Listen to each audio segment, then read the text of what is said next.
Project Bigkas, Bayani Itanghal, Gunitain Kasaysayan at Bigyang Saysay.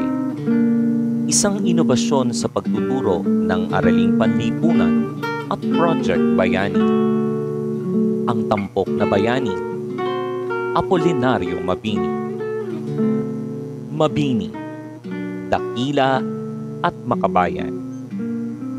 Tanawan, Batangas, ang lupang sinilangan. Sina Inocencio at Dionisia ang kaniyang magulang.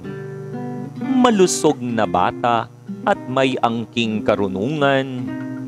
Kaya sa letran at UST, nahasa ang kaalaman. Nagtapos ng Bachelor of Arts at nag-aral ng abogasya. Nagamit ang legal na kaalaman para sa mahal na bansa.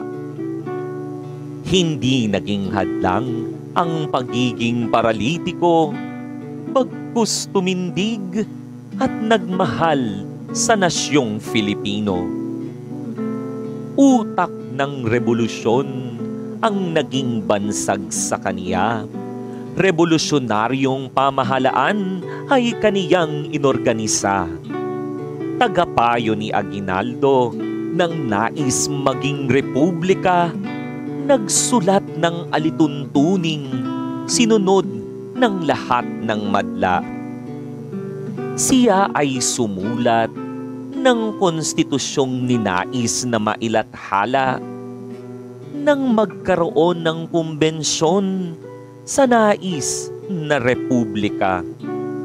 Hindi man pinalad ay di nawalan ng tiwala sa bansa. Naganap na kalayaan ay magbabalik ng kusa. Bagamat isang dakilang lumpo, ay hindi niya tinapos ang paglilingkod at pagseserbisyo sa bayan ay lipos.